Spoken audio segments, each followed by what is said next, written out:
ठीक हो गया जी। अब इस लेक्चर के अंदर बड़ा शॉर्ट सा लेक्चर है, आपको ट्रेनिंग, वैलिडेशन और टेस्टिंग की बेस पे, लॉस की बेस पे आपको फिटनेस ऑफ द मॉडल के बारे में बताने वाला हूँ, और कुछ फिगर्स को हम देखेंगे बाय द वे। और ये फिगर्स हमें बताएंगे कि आपका मॉडल कितना अच्छा काम करने वाला है या आपका मॉडल कितना खराब काम करने वाला है। तो आइडियल केस क्या होता है वो भी हम देखेंगे। आपको तस्वीरों से पता चल जाएगा कि ट्रेनिंग और वैलिडेशन लॉस ये किस तरीके से और क्यों मैटर करते हैं। ठीक है।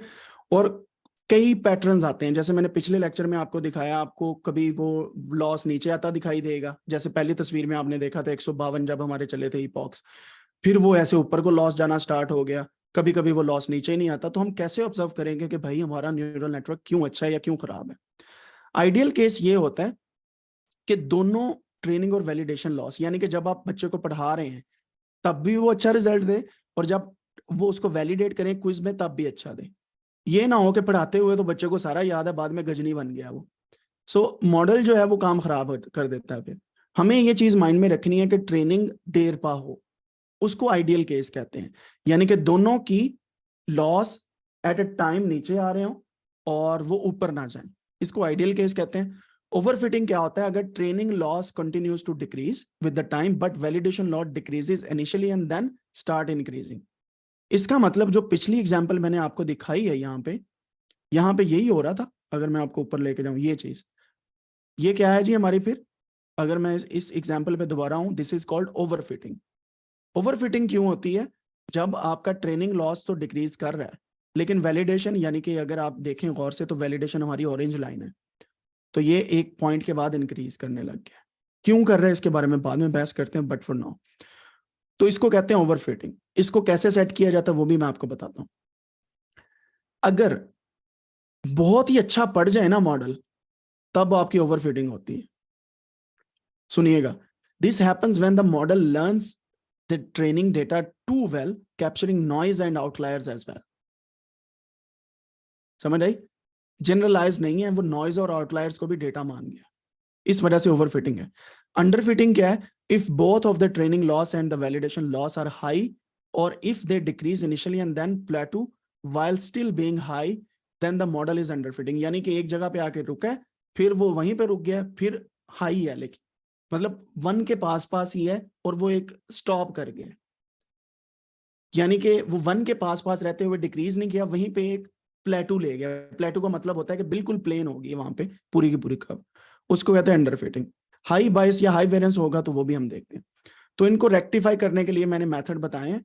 आपको रेगुलराइजेशन टेक्निक्स यूज करनी पड़ती हैं, आपको लेयर्स को ड्रॉप करना पड़ता है, यानी कि ड्रॉप आउट लेयर्स आपको लगानी पड़ती हैं वहां पे, कि आप लेयर्स जो ज्यादा यूज करें उसको कम कर दें। अब समझ आई लेयर्स क्यों कम करनी, क्यों ज्यादा करनी? एक क्वेश्चन आया था कि अगर आपका डेटा ओवर ट्रेन हो रहा है ना, उसमें से लेयर्स रिड्यूस कर दें, या आप रेगुलराइजेशन मेथड्स को यूज कर लें, विच वी विल सी इंशाल्लाह लेटर ऑन, या आप डेटा ज्यादा ऐड करें, या रिड्यूसिंग मॉडल कम्प्लेक्सिटी, यानी कि न्यूरॉन्स को कम कर दें। अगर आप कहते हैं मेरा मॉडल बहुत अच्छा ट्रेन हो, 128 न्यूरॉन रख दिए पहली लेयर में, या 1050 रख दिए, सो यू नो दैट कि उसको रिड्यूस करना है ओवरफिटिंग के लिए। अंडरफिटिंग के लिए क्या है कि मॉडल को और कम्प्लेक्स करें, इसका उल्ट हो जाएगा ओवरफिटिंग का सारा। तो हमें एक जनरलाइज चाहिए इन दोनों के दरमियान, ना ज्यादा ना कम। ठीक है, क्योंकि हर चीज मिजान में अच्छी लगती है। ओके, उनका है ना ये स्लोगन, ना ज्यादा ना कम बट सेहत हरदम, ऐसे करके ना, हर चीज मिजान में अच्छी लगती है। तो हाई बाइस एंड हाई वेरिएंस के लिए हम क्या करते हैं? हम मॉडल को डायग्नोस करते हैं। बाय द वे ये मैंने कुछ फिगर्स बनाई हैं, कोड मैंने दिए हैं, मैं सिर्फ फिगर्स दिखाता हूँ। ये आइडियल केस है, ठीक है। तो यहाँ पे ईपॉक्स की बेस पे आपके जो डिफरेंट ट्रेनिंग और वैलिडेशन लॉस है ना, वो एट अ टाइम उसमें चेंज आनी चाहिए, ठीक है। और यहाँ पे इस फिगर में कुछ गलती होगी है, क्योंकि it should be decreasing not increasing. So there is something wrong with this figure. Zero से स्टार्ट हुआ, yes, it should be decreasing. ये फिगर्स उल्ट हो गई हैं, मैं आपको इंशाल्लाह इसकी सही फॉर्म जो है वो पकड़ा दूंगा, and then you can have an understanding. Yes, ये फिगर मुझे लग रहा है उल्ट हो गई। जस्ट अ मिनट, मेरे पास एक और इसका हल है जो मैंने रेडीमेड रखा हुआ है, और आपको वहीं पे जाके इसको दिखाता हूँ।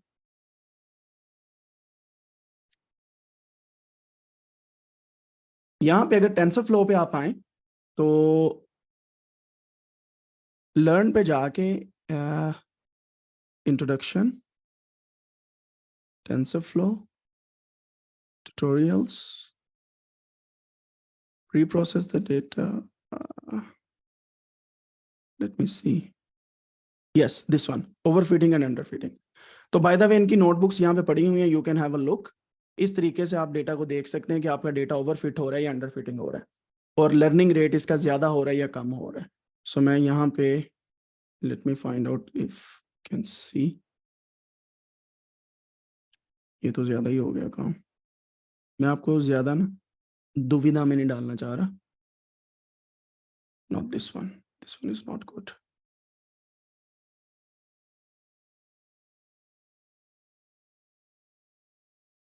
What training and validation loss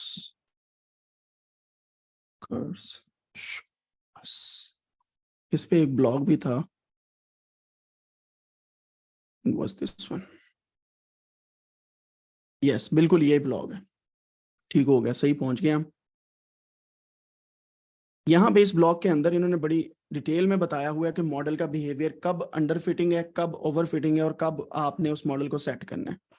तो जब आपका लॉस कुछ इस तरीके से होगा, यानी कि ये यहाँ से डिक्रीज कर रहा है और ये यहाँ से वैलिडेशन और ट्रेनिंग दोनों डिक्रीज कर रहे हैं, देन यू कैन सी कि ये अंडर फिट मॉडल होगा।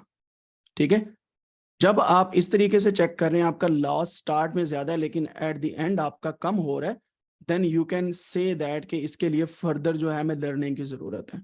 यानी कि ये अभी कम हुआ है लेकिन आधा खाया हुआ है। ये बिल्कुल ऐसे आके और नीचे से बिल्कुल स्टॉप, जैसे हमने बनाई थी ना कर्व 152 ईपॉक्स वाली, वैसे होना चाहिए। And then over fitting learning curve क्या होती है, वो ऐसी होती है, आपका मॉडल नीचे है, फिर ऊपर ऊपर ऊपर नीचे नीचे नीचे, फिर ऊपर ऊपर ऊपर नीचे नीचे नीचे, तो वो डेटा ओवर फिटिंग का होता है, जिसको ईसीजी लाइंस भी बोला जाता है अक्सर औकात, कि वो एक रैंडम पैटर्न के अंदर आपको लर्निंग और ट्रेनिंग और वैलिडेशन दिखा रहा होता है। तो ये जो एग्जांपल है ये है आपकी ओवर फिटिंग लर्निंग कर्व्स की।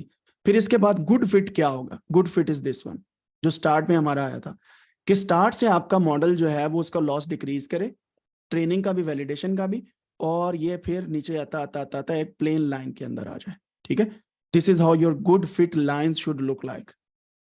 सही है।